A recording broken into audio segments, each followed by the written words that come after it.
jau trešo spēli pēc kārtas. Šis centra pussargs nevar būt uz vietas. Patiesi, kā mēs redzam, Edgars Ivanovs, Dāvis Cucovs nelielu savainojumu mačā pret Audu guva Tatīči Bindā, bet viņš tāpat šodien pieteikumā uz rezervistu suliņa.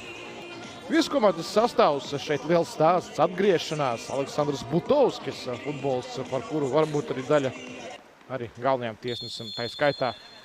Bieži vien šādos apstākļos kaut kas pieviņ. Doties laukums gana mitrs, gana ātrs, un tas var iedot mums gana baudām arī gājiens, negaidīt atgriešanās. No cits puses to var arī sasaistīt ar to, ka Maksims Semeško ir savainots un nav pieejams gan iepriekšējā mačā, gan šajā, kamēr šeit Traorē iesvaļo Sodokvā sitiens, Dvožāks noķer. Daugavpils ar to, ka bumba ir pie pretiniekiem, atrod plašumu un Silā dodas uz priekšu. Mamadou Silā sagaida aizsargu, kurš virsū tagad piespēl sitiens garām vārtiem. Rostans Džiki.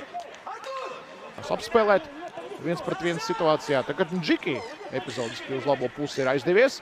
Džiki no distants nesit. Silā gan var sist, arī dara to un noķer bumbu Dvožāks. Sitienu skaita ziņā Daugavpils priekšā. Jānis Beks. Šeit izsitot bumbu arī trāpa pretiniekam pa kāju. Kamēr Silā jau apspēlēšanas manevrā devos projām no viena otra piespēlē Jakubu sitiens un bumba pie Matračiem. Jo vārtiem. Redzam vēlreiz Silā aizskrien no Butovska piespēlē Jakubu. Un šeit ar kreiso kāju sit. Un uz brīdi tā bumba tiešām pazūd no redzeslokā aiz mugurām. Tagad no šī rakursa mēs redzam, kur tā bumba galu galā aiziet. Dvožāks ir vietā. Jā, vienā no epizodēm kļūdījās iepriekšējā mačā, kas noveda pie pirmā vārtu zaudējuma. Holobēks un šeit izslēp piespēli Hašekam un Hašeks netrāpa no superpozīcijas. Filips Hašeks, Jelgava biežāk nekā viņa brālis Mārtiņš. Un šeit tikai pāripinē stūrītī, un stūrī jau arī tēmēja Filips, bet vienkārši netrāpīja. Pa labo malu, Jakubu.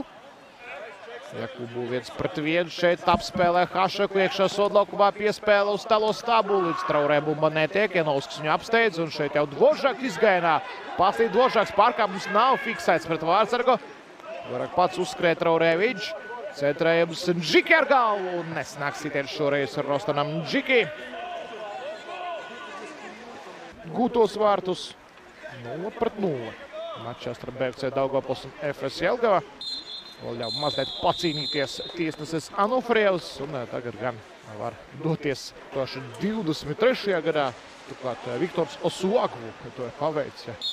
Atceraties ar uzbrucēju, kurš pagājušu sezonu ar FS rindās te vai neuzspēlēja, daudz mokās ar traumām. Viņš tā lieki piebilst, kāds domāja, ka maģiskā veidā 7. kārtā var parādīsies, var vēl nebūs šajā kārtā. Iespējams, arī vēl nākamajā nebūs. Redzēsim, kā būs tālāk, kamēr šeit tālāk uzbrukums un izlaiž bumbu Dvožāks, uzdāvinot vārtus Daugavpilī. Ādams Dvožāks iedvesmojas no labākajiem, arī Manuels Noiers dāvina vārtus pretiniekiem, bet šoreiz Dvožāks kaut ko neiedomājami izdara, un tā bumba viņam izslīt, no rokām piezemēs, un Jakubu pēc tam jau tukšos vārtos to raida. Kurjos vārti Daugavpils komandai. Pieļauj, kādam Dvožāks vēl vairāk pārdzīvos nekā pagājuši gadu, par ko stāstīja pirmajā puslaikā. Vēlreiz redzam šo momentu, šo katastrofu. Vārtu Jakubu. Un Silā skrien plašumā, Silā ir daudz vietas, Silā māna, Silā piespēlē Traorē un glābjas Jelgava glāb. Dvožāks šoreiz ieraudzīja, ka pa kreiso roku skrien Traorē piespēlē. Un šeit jau glāb arī kopā ar Novikovu, līdzīgi kā iepriekšējā mačā Ādams Dvožāks.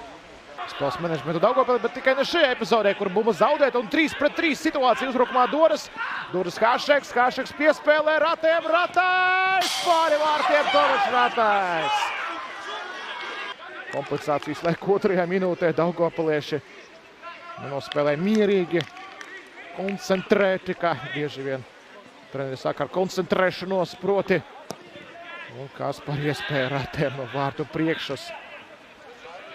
Tur Dvožāks grūstījās, arī ne tikai viņš, bet arī citi Jelgavnieku spēlētāji un Daugavpils izcīna 4. uzvaru pēc kārtas.